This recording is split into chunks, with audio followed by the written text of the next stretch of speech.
ये देखिए राम है, राम की डायरेक्शन ईस्ट थी। अब वो टर्न्स टू हिज राइट, यानी ये देखिए मेरा राइट हैंड साइड है, राइट हैंड साइड नीचे, लेफ्ट हैंड साइड पे जाना होगा तो यहाँ से ऊपर से होते हुए जाना पड़ेगा। 8 राइट एंगल यहाँ पे है, ये हुआ 1, ये हुआ 2, ये हुआ 3, ये हुआ 4, ये हुआ 5, ये हुआ 6, ये हुआ 7, ये हुआ 8, यानी 8 राइट एंगल के बाद वो वापस कहाँ आ जाएगा, ईस्ट में आ जाएगा। आ रही सबको बात समझ में? यानी अगर कोई 4 राइट एंगल ले लेता है तो वापस अपनी डायरेक्शन में आ जाता है, 1 राइट एंगल लेता तो साउथ पे आ जाता, 2 राइट एंगल लेता तो वेस्ट पे आ जाता, 3 राइट एंगल लेता तो नॉर्थ पे आ जाता, और चौथा राइट एंगल लेते ही वापस ईस्ट पे आ जाता। ये केस है।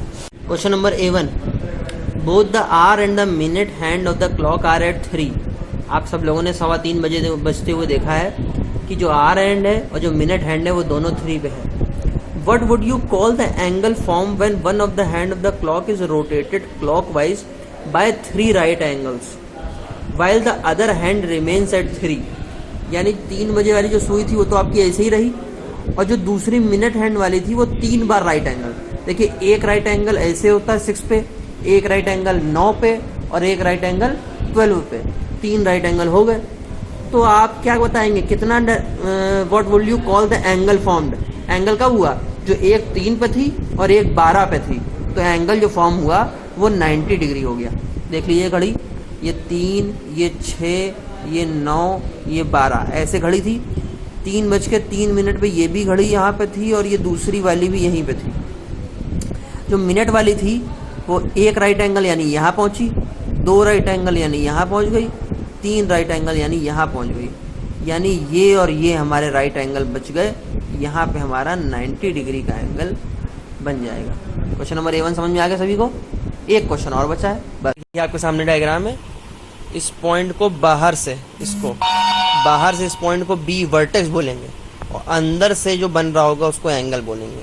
इस लाइन को साइड बोलेंगे, इस पॉइंट को भी वर्टेक्स बोलेंगे, अंदर एंगल, वर्टेक्स एंगल। यानी जहाँ जहाँ वर्टेक्स बनता है वहाँ वहाँ एंगल भी बनते हैं। आपसे पूछा गया है कि जहाँ पे 2 लाइंस मिलती हैं, तो देखिए B वाली लाइन आ रही है और C वाली लाइन आ रही है। B वाली लाइन और C वाली लाइन A पे आके मिल रही है, तो वो पॉइंट का नाम वर्टेक्स होगा।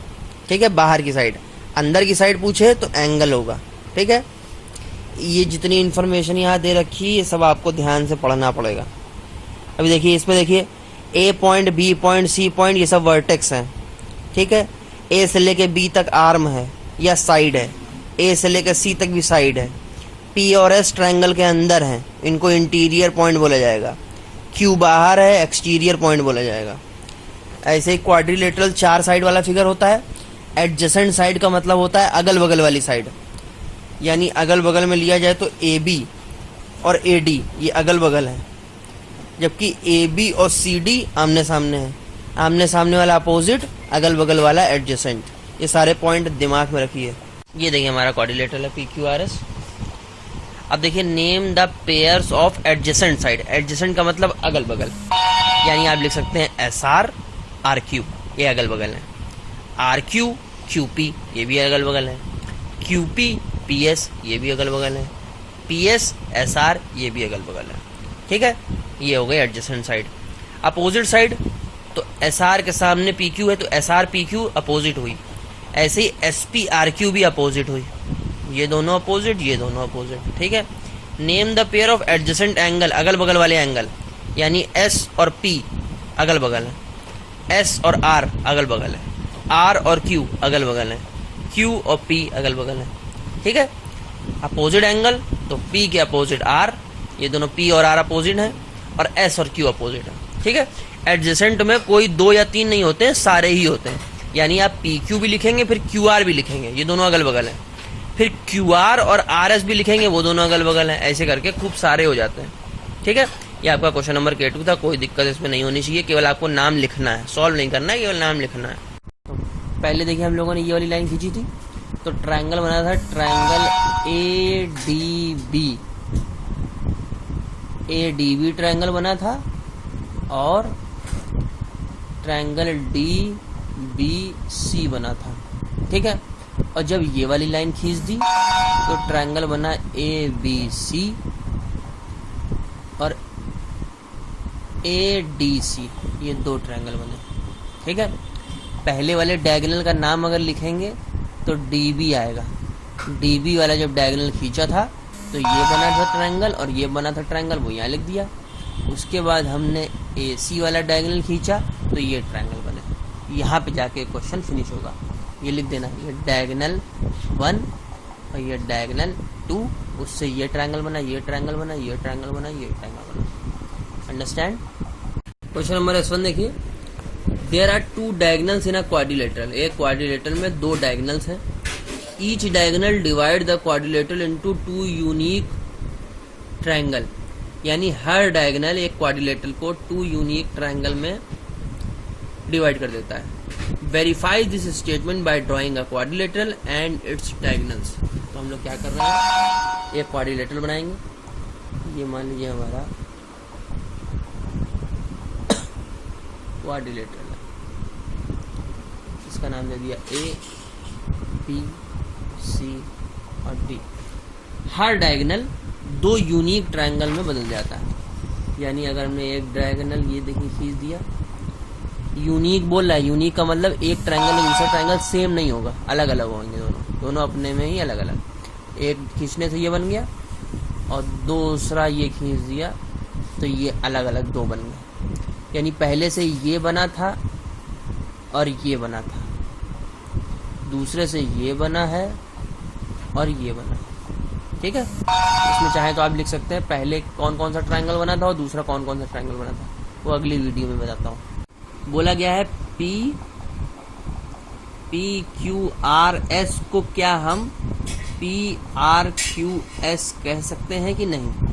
तो देखिए PQRS बनाएंगे, मान लीजिए ऐसे करके हमने एक क्वाड्रिलेटरल बनाया। ठीक है, तो क्या कह रहा है P, यानी P से स्टार्ट किया तो ये P से स्टार्ट हुआ, तो P के बगल में Q, Q के बगल में R और R के बगल में S। ये हुआ PQRS। ऐसा नहीं लिख सकते कि PQRS, ऐसे नहीं लिखेंगे, जो ऑर्डर में दिया गया है वैसे दिएंगे। तो PQRS को क्या हम PRQS लिख सकते हैं? PRQS, तो PRQ, फिर S पे कैसे जाओगे? यहाँ पहुंच गए तो यानी P से लेके R, तो चलो मान लो फिर एक लाइन मान लो हमने खींच दी कि तुम P से लेके R पहुंच गए, फिर R से लेके Q पहुंच गए, लेकिन अब क्या Q से S पहुंच पाओगे? नहीं, वो क्वाड्रिलेटरल नहीं बनेगा। PRQS के लिए आपको P से R बनाना पड़ेगा, R से Q बनाना पड़ेगा, फिर Q से अगर आप S बना देते हैं तो ये क्वाड्रिलेटर थोड़ी ना बना। जैसे जैसा कह रहा है वैसी वैसी लाइन खींचनी है। तो PQRS is not equal to PRQS। ठीक है, PQRS हो सकता है PSR। लास्ट क्वेश्चन है आपके एक्सरसाइज का। Look at the triangle ABC and answer the following question. Name the vertices of the triangle. Vertices बताइए। तो वर्टिसेस A हैं, B हैं, C हैं, सबको पता है। कॉर्नर उसको हम वर्टिसेस कहते हैं। Name it side. साइड को बताइए। तो एक साइड हो गई AC, एक साइड हो गई AB, एक साइड हो गई BC। ठीक है, measure each angle using a protractor and name the type of angle. इसको आपको मेजर करना है प्रोटेक्टर से। तो प्रोटेक्टर से जिनको मेजर करना आता है वो मेजर कर देंगे। मेरे हिसाब से ये बिल्कुल बराबर का ट्रायंगल लग रहा है, तो ये सारे एंगल 60 60 60 निकल के आएंगे।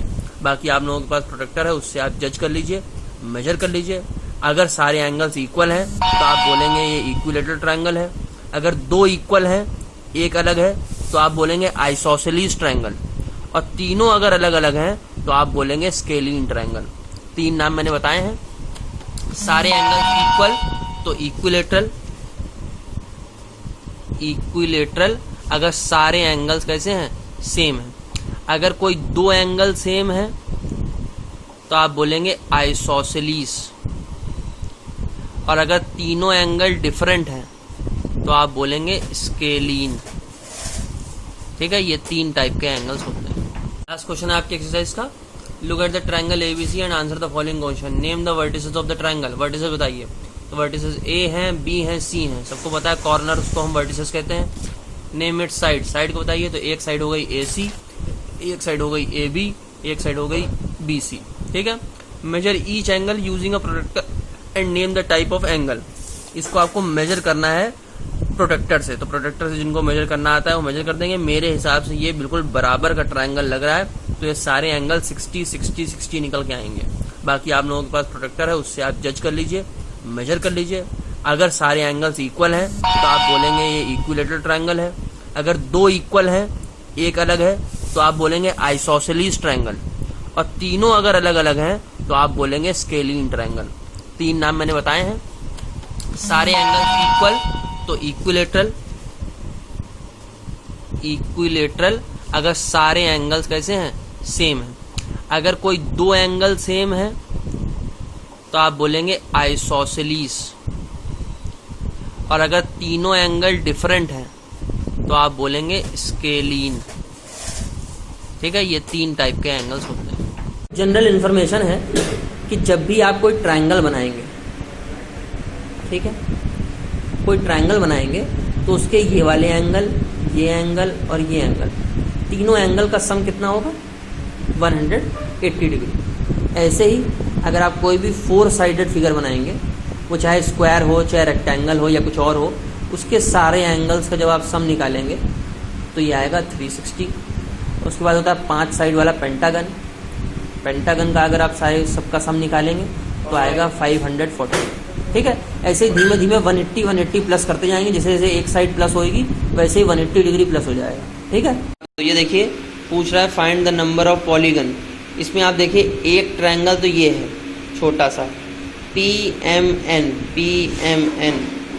दूसरा ट्रायंगल देखिए PON, ये भी एक ट्रायंगल है। और ये देखिए सबसे बड़ा वाला ट्रायंगल। तो 3 ट्रायंगल बन रहे हैं। ठीक है, तो इसमें 3 पॉलीगन है। इस वाले क्वेश्चन में देखिए, इस क्वेश्चन में एक पॉलीगन है PQR, ये भी देखिए एक ट्रायंगल है PQR। केवल इतने साइड को देखें PQR, तो ये एक ट्रायंगल है। PSR इसको देखें तो ये भी एक ट्रायंगल है। उसके बाद PQRS को देखें तो ये एक स्क्वायर या रेक्टेंगल बोल सकते हैं इसको। तो 3 फिगर इसमें ही बन रहे हैं, 2 ट्रायंगल हैं और एक स्क्वायर है। इस वाले फिगर को देखिए, ये देखिए एक ट्रायंगल है BCD, ये BCD एक ट्रायंगल है। उसके बाद ADEA ये एक रेक्टेंगल है, BDEA एक रेक्टेंगल है। और उसके बाद अगर ABCD सबको देखें तो ये एक पेंटागन है 5 साइड वाला। ठीक है, इसमें भी 3 फिगर हैं, इसमें भी 3 फिगर हैं, इसमें भी 3 फिगर हैं। सब में 3 पॉलीगन जुड़े हुए हैं। आप चाहें तो सबके नाम भी लिख सकते हैं कि इसमें तीनों ट्रायंगल थे, इसमें 2 ट्रायंगल हैं, एक रेक्टेंगल है, इसमें एक। तो ये देखिए पूछ रहा है find the number of polygon. इसमें आप देखिए एक ट्रायंगल तो ये है छोटा सा PMN। दूसरा ट्रायंगल देखिए PON, ये भी एक ट्रायंगल है। और ये देखिए सबसे बड़ा वाला ट्रायंगल। तो 3 ट्रायंगल बन रहे हैं। ठीक है, तो इसमें 3 पॉलीगन है। इस वाले क्वेश्चन में देखिए, इस क्वेश्चन में एक पॉलीगन है PQR, ये भी देखिए एक ट्रायंगल है PQR। केवल इतने साइड को देखें PQR, तो ये एक ट्रायंगल है। PSR इसको देखें तो ये भी एक ट्रायंगल है। उसके बाद PQRS को देखें तो ये एक स्क्वायर या रेक्टेंगल बोल सकते हैं इसको। तो 3 फिगर इसमें ही बन रहे हैं, 2 ट्रायंगल हैं और एक स्क्वायर है। इस वाले फिगर को देखिए, ये देखिए एक ट्रायंगल है BCD, ये BCD एक ट्रायंगल है। उसके बाद ADEA ये एक रेक्टेंगल है, BDEA एक रेक्टेंगल है।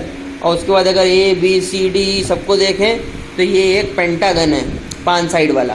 ठीक है, तो इसमें भी 3 फिगर हैं, इसमें भी 3 फिगर हैं, इसमें भी 3 फिगर हैं। सब में 3 पॉलीगन जुड़े हुए हैं। आप चाहें तो सबके नाम भी लिख सकते हैं कि इसमें तीनों ट्रायंगल थे, इसमें 2 ट्रायंगल हैं, एक रेक्टेंगल है, इसमें एक। क्वेश्चन है क्वाड्रिलेटरल के पास कितने डायगोनल होते हैं। ये हमने अपना क्वाड्रिलेटरल बना दिया। ये हो गया हमारा A, ये हो गया B, ये हो गया C, ये हो गया D। पेपर में जैसे ही ट्रू फॉल्स पूछा जाए तुरंत उसको सॉल्व करो। डायगोनल होते हैं अपोजिट साइड वाले। यहाँ से यहाँ को तो डायगोनल बोलेंगे नहीं। ये होता है डायगोनल, यहाँ से बनाया और यहाँ तक आया। ये कोने कोने को मिला दिया एक डायगोनल, ये कोने कोने को मिला दिया दूसरा डायगोनल। इसके अलावा कोई तीसरा हो सकता है? तो ओनली 2 अगर लिखा है तो सही है, वरना गलत है। क्या लिखा है आपके यहाँ? और क्वाड्रिलेटरल हैज 3 डायगोनल्स। 3 डायगोनल्स का मतलब गलत हो गया। डी क्वेश्चन कह रहा है pentagon has equal number of side and diagonal. जो पेंटागन होते हैं equal number of side and diagonal होता है। ये बना दिया हमने पेंटागन। तो 1 2 3 4 5 साइडें तो हैं, 1 2 3 4 5। डायगोनल बनाए, एक डायगोनल, 2 डायगोनल और डायगोनल बन पाएगा? कॉर्नर से बनता है, यहाँ तो कॉर्नर है नहीं, तो आंसर हो जाएगा फॉल्स, इक्वल नहीं होते हैं। डायगोनल तो देखिए 2 ही बन रहे हैं, लेकिन अब